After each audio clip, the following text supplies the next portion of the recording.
Boa noite a todos. Mais um dia de estudos, Grupo Sermão do Monte. Nós estamos no mês de maio, dia 30 de maio. Exatamente. Então, vamos iniciar com uma oração, lembrando mais uma vez a oração da humildade.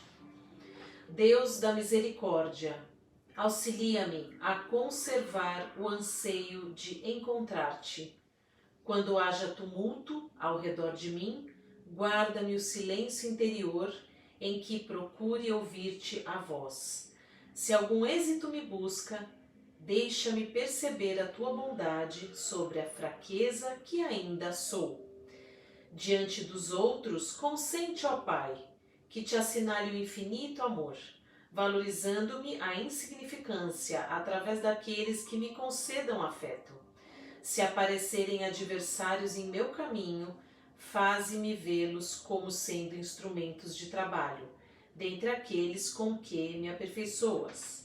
Na alegria, induz-me a descobrir-te a proteção paternal, estimulando-me a seguir para a frente. Na dor, fortalece-me os ouvidos para que te escutem os chamamentos de paz. E quanto mais possa conhecer em minha desvalia os recursos iluminados do oceano de mundos e de seres que construístes no universo, concede-me, ó Deus da misericórdia, que eu tenha a simplicidade da gota d'água, que se sente tranquilo e feliz, porque se vê capaz de refletir-te a luz no brilho eterno da criação.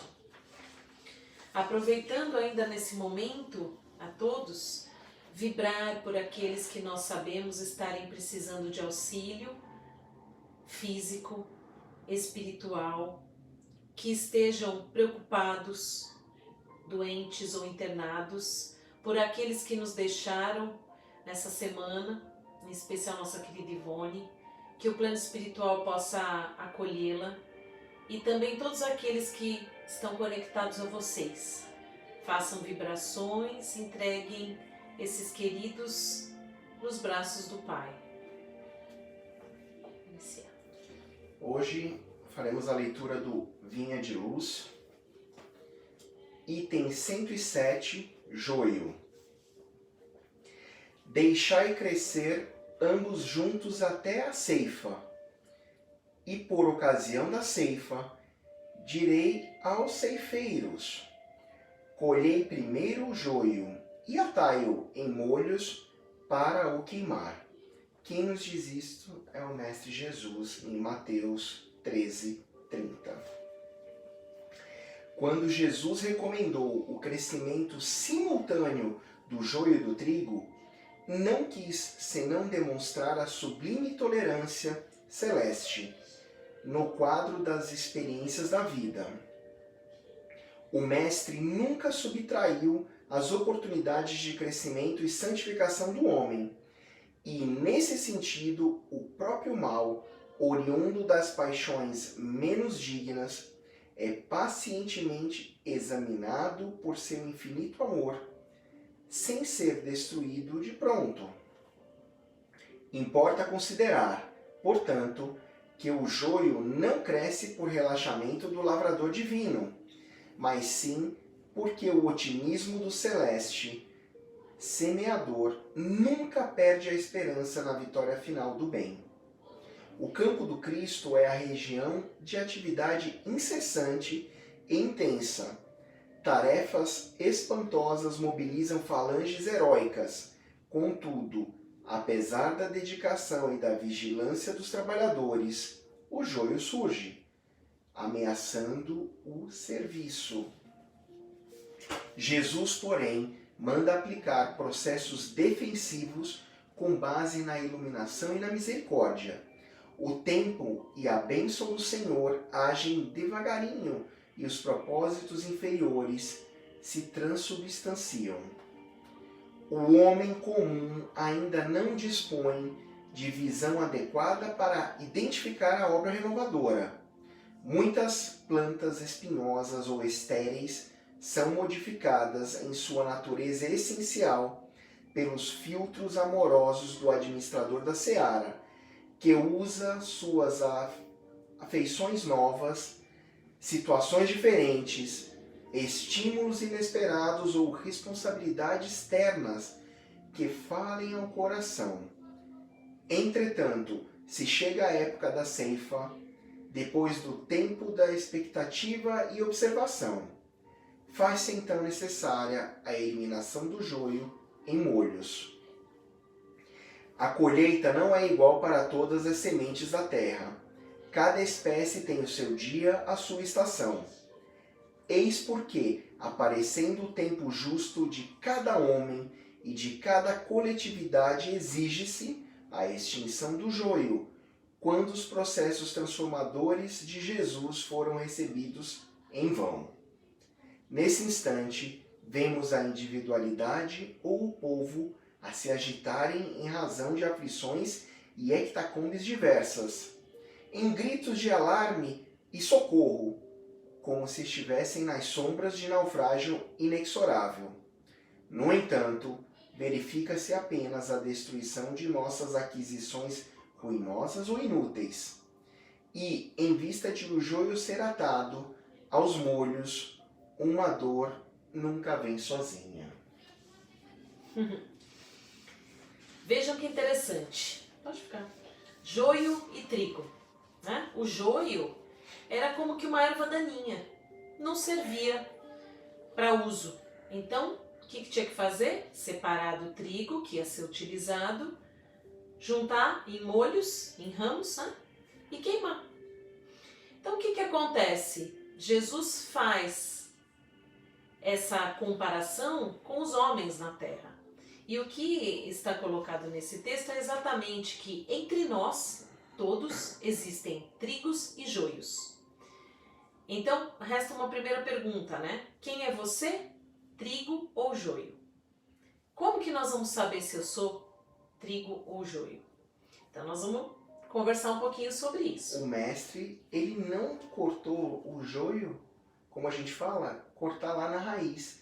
Ele deixa crescer. Por quê? Porque quando ele deixa crescer, fica mais claro o que é joio e o que é trigo. Na verdade, ele diz o seguinte, né? Como é que eles nos explicam? Jesus permite que entre nós estejam os bons e os maus. Por quê? Porque sempre existe a esperança de que os maus, vendo exemplos dos bons, se melhorem. E também eles têm toda uma vida e várias vidas sucessivas, que é isso que a gente acredita, para a melhoria e elevação do seu espírito.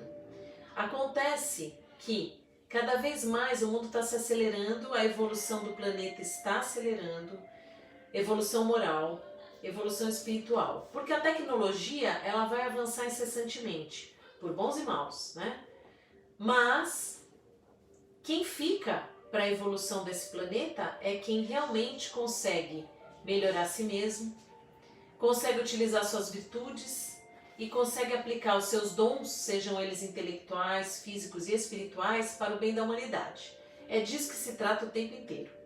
Então, Jesus deixa que esses fiquem entre nós, mas eles começam a perturbar o ambiente, né? Então, aqueles que são mal educados, violentos, grosseiros. Nós estamos vendo aí na televisão toda semana, né, casos de preconceito, tantos outros que nos deixam sempre muito tristes. Se a gente se sente abalado, já é um bom sinal. Significa que nós já estamos com uma visão de fraternidade e de igualdade muito mais ampliada. E o que vai acontecer? Nos tempos atuais, nós vamos ver cada vez mais a ceifa, né? Então, a colheita e a colheita do joio. Como ela é feita? Por várias formas. Doenças, pandemias, calamidades, tsunamis, assim é. Né? Ah, mas só vai ruim quando acontece isso? Não, alguns bons espíritos vão junto, porque são missionários, vão ajudar a recolher esses que aí estão, e às vezes já estão do seu tempo mesmo de vida, já vieram preparados, porque todos nós sabíamos que estaremos aqui nesse momento, no momento anterior, no futuro, né? O mundo está em constante transformação. Então, nesse momento de pandemia, não se iludam. Muitos dos que irão são joio. Muitos também são trigo mas são o trigo que vai ajudar a recolher o joio. É necessário para a evolução da terra isso. Então está aqui no final. Eis que aparecendo o tempo justo de cada homem e de cada coletividade, aqui ele fala o quê? País, né? Então cada país vai ter uma situação diferente, devido àqueles que aqui estão. Quem já leu o Brasil, Coração do Mundo, Pátria do Evangelho, lá está colocado que o Brasil realmente é um grande pronto-socorro. Como é uma pátria que tem um coração muito grande, uma abertura, uma liberdade, para cá foram enviados muitos desses aí que precisam muito evoluir, que precisam muito se disciplinar, se tornar menos avarento, menos egoísta, né? E esses muitos estão agora no meio destas colheitas da coletividade. E ele coloca, para que essa colheita? Para a extinção do joio. Mas nossa, eles não vão ter mais oportunidade de evoluir? Vão. Em outro planeta, em outra orbe, não na Terra mais. Esta está sendo a última encarnação de muitos aqui na Terra. Porque o Espírito é eterno. E ele terá sempre a oportunidade de evoluir. Mas às vezes vai passar por situações mais difíceis, porque não aproveitou as oportunidades que foram colocadas em seu caminho. Que mais coloca aqui? Quando os processos transformadores de Jesus foram recebidos em vão. Porque às vezes você está numa família, se sente triste, se sente diminuído, às vezes está com alguns que não te valorizam, mas talvez você os prejudicou em outra vida. Por isso a gente sempre recomenda o estudo, as leituras espirituais, estudar a si mesmo, para se perceber. Muitos de nós têm medos, principalmente no mundo atual, no momento atual, medo de morrer, medo de não ser reconhecido, medo de ficar sozinho, medo de não ser amado. Por quê? Porque você prefere fixar sua mente apenas nas verdades que você criou. Não está aberto às mudanças e evoluções, mudança de pensamento, mudança de visão e aceitação da finitude da nossa vida. O nosso espírito, ele é eterno, mas esse corpo físico, queiramos ou não, ele tem limites, limitações. E vamos também reconhecer que muito das limitações do nosso corpo nós mesmos criamos ao longo da nossa vida, né? Como? Alimentação inadequada, estresse muito alterado, sistema nervoso desequilibrado, muitos vícios de toda a ordem, bebida em excesso, fumo em excesso. Tudo isso contribui para que a gente reduza a nossa esperança de vida. Ah, mas tem gente que já nasceu com problema. Sim, também porque já vem de outras vidas carregando vícios e marca o seu perispírito, traz na carne de novo as marcas que já vem carregando, porque nós somos teimosos muitas vezes.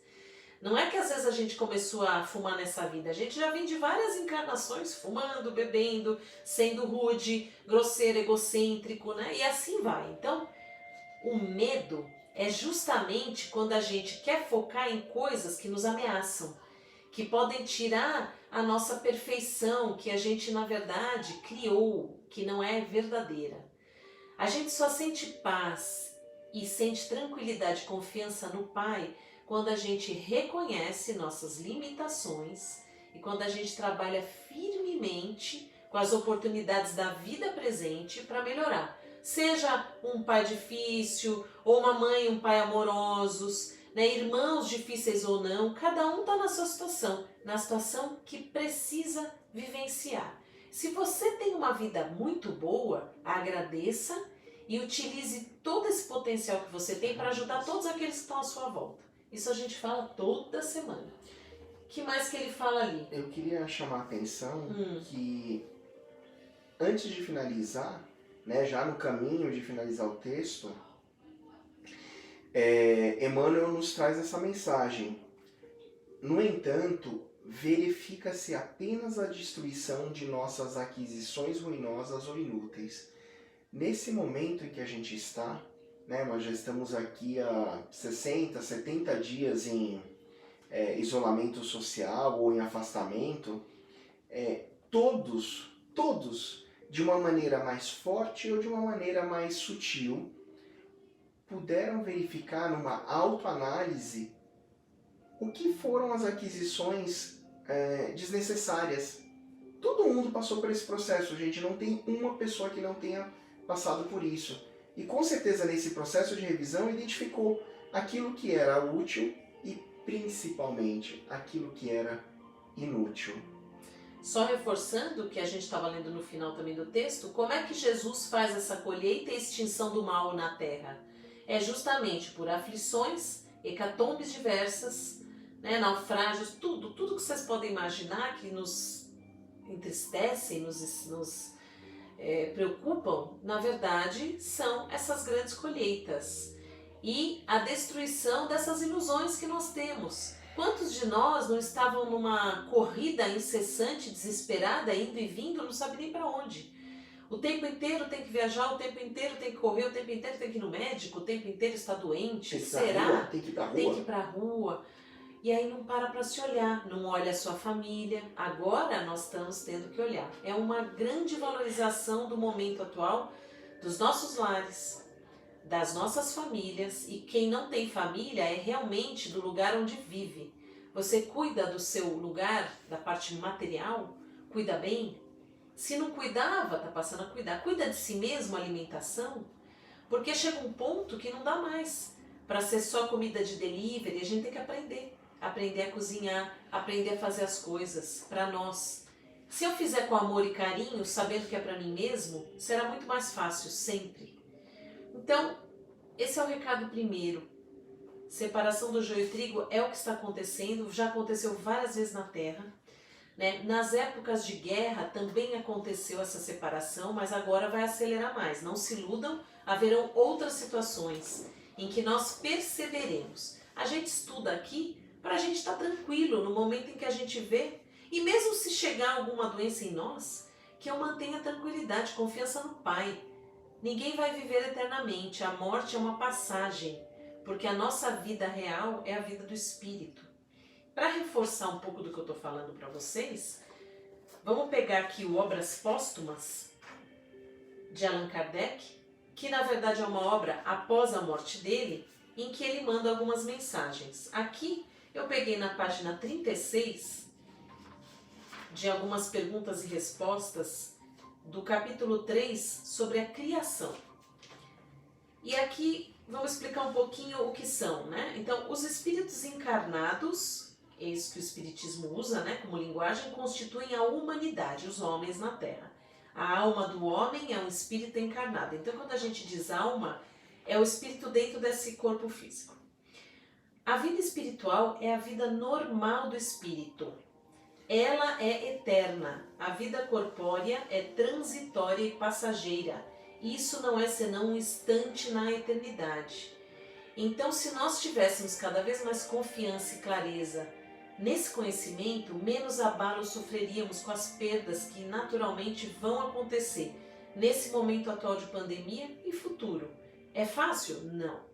Mas quanto mais nós temos o conhecimento, mais a dor se passa por nós, será sentida sim, mas de uma maneira raciocinada, entendida e com a confiança de que não é um vazio.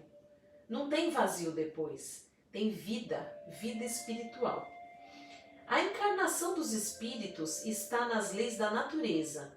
É necessária ao seu adiantamento e ao cumprimento das obras de Deus.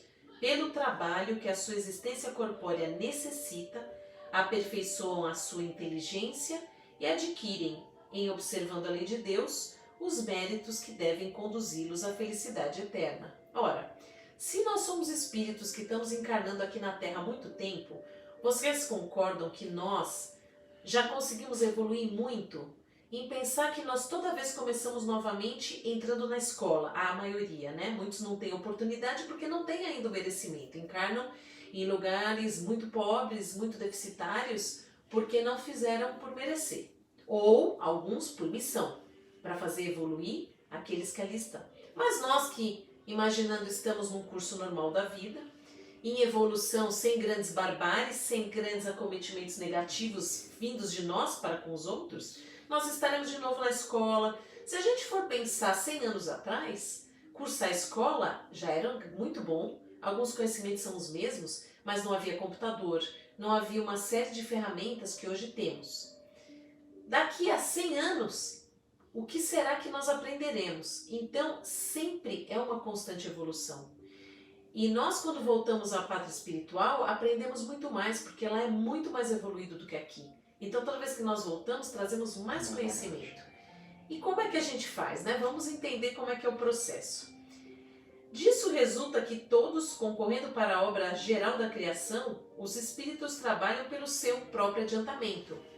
Então, joio é aquele que não quer se adiantar, é aquele que continua teimoso, não quer mudar nada, quer ser o mesmo. Porque para se tornar trigo, eu preciso trabalhar o meu adiantamento. O aperfeiçoamento do espírito é o fruto do seu próprio trabalho. Ele avança em razão da sua maior ou menor atividade, ou de boa vontade, para adquirir as qualidades que lhe faltam. Qualidades. Nós só temos que nos melhorar, virtudes. Não tem como. Não se iludam, não será o dinheiro que vai levar você para a evolução. Você pode ser muito bem sucedido na Terra, e pode ser muito bom, ótimo. Mas se você for só bem sucedido, egoísta, avarento, rude, você não está trabalhando nem para o seu adiantamento, nem daqueles que estão ao seu redor. Não podendo o espírito adquirir numa só existência corporal todas as qualidades morais e intelectuais que devem conduzi-lo ao seu objetivo, ele o alcança por uma sucessão de existências, em cada uma das quais dá alguns passos à frente na senda do progresso, e se purifica de algumas de suas imperfeições. São treinos, né? Sempre voltamos à escola e melhoramos, treinamos o nosso espírito, nos qualificamos. E isso faz com que nós nos tornemos cada vez mais aptos. Alguns vão mais rápido e outros mais devagar. A cada nova existência, o espírito traz o que adquiriu em inteligência e em moralidade, em suas existências precedentes, assim como os germes das imperfeições das quais ainda não se livrou. Por isso que muitos desses problemas físicos que vêm conosco, né, e que numa criancinha a gente fala, mas por quê? Simplesmente porque é um espírito que vem ainda marcado com imperfeições, pede para vir com as imperfeições para se lembrar muitas vezes. Né? Porque não se iludam, novamente, nós viemos aqui para melhorar as nossas qualidades morais e intelectuais.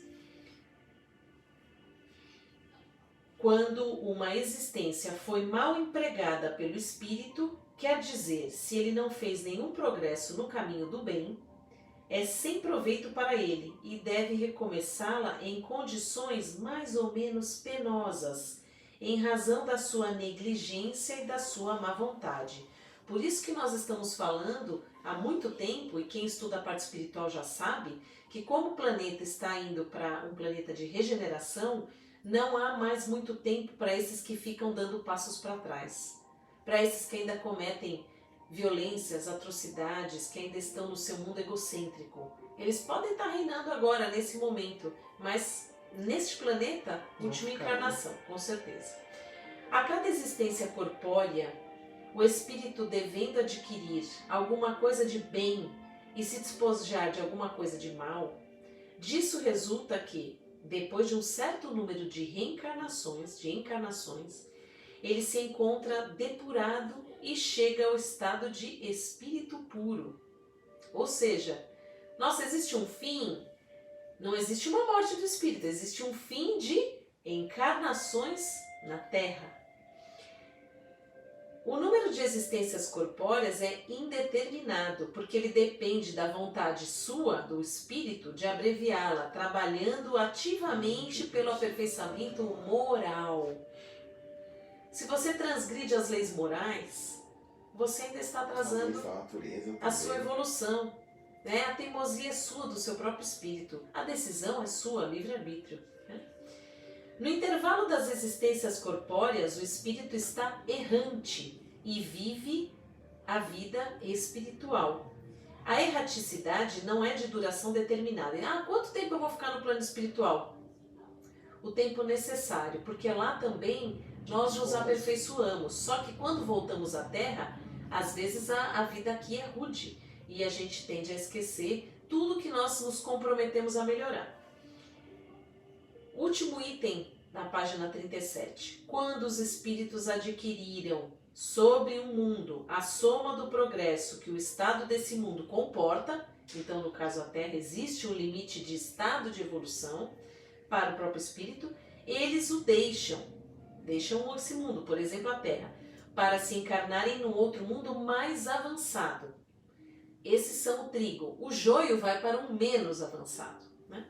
Onde adquirem no mundo mais avançado novos conhecimentos e assim por diante, até que a encarnação em um corpo material não lhes seja mais útil. Eles vivem exclusivamente a vida espiritual, onde progridem ainda num outro sentido e por outros meios.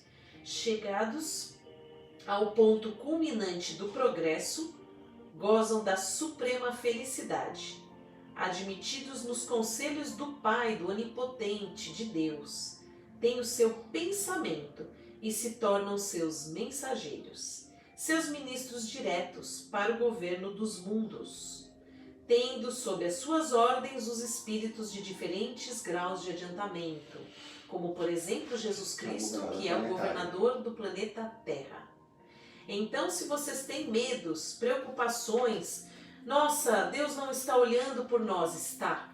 É permitida essa situação de extrema dificuldade mundial para a separação do joio e do trigo. É permitido, Jesus está olhando. Se você crê, continue confiando, porque tudo isso é para a evolução do planeta e para a nossa evolução moral como um todo. Acredite que a maioria de nós está vibrando no bem, e quanto mais nós vibrarmos no bem, mais nós poderemos contribuir para a evolução da orbe completa da Terra. É uma vibração maior, fazemos parte disso. Para finalizar, tem uma pequena parte aqui na página ainda do Obras Póstumas 232, desculpa. Eu vou falar para vocês em qual capítulo que está inserido. No capítulo sobre liberdade, igualdade e fraternidade. A primeira frase diz o seguinte: liberdade, igualdade e fraternidade, estas três palavras são por si só o programa de toda uma ordem social, que realizaria o progresso mais absoluto da humanidade, se os princípios que representam pudessem receber sua inteira aplicação.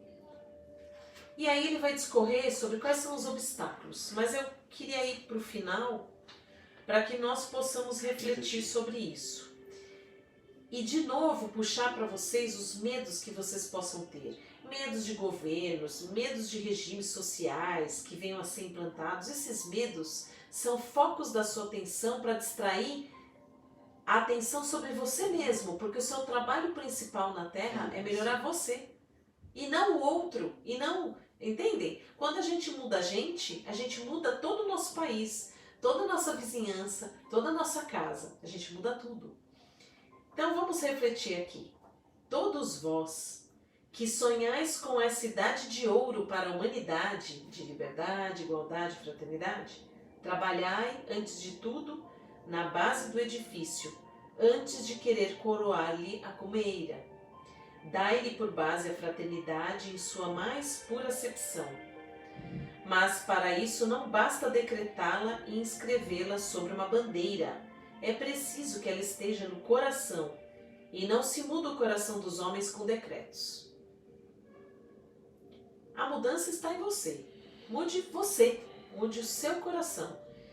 Qualquer coisa que a gente fale, os livros de toda a ordem espiritual estão aí para todos nós à disposição, mas a gente é que tem que iniciar a leitura, o estudo, a transformação pessoal. Às vezes eu nem preciso ler nenhum livro. Ser bom dá trabalho, porque todos os outros que ainda não querem se tornar vão contra.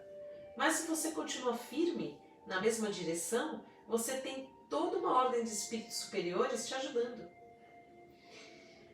Do mesmo modo que para fazer um campo por frutificar é preciso arrancar-lhes as pedras e os espinheiros, trabalhai sem descanso para extirpar o vírus do orgulho e do egoísmo.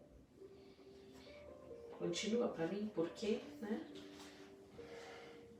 vírus do orgulho e do egoísmo, porque aí está a fonte de todo o mal, o obstáculo real ao reino do bem.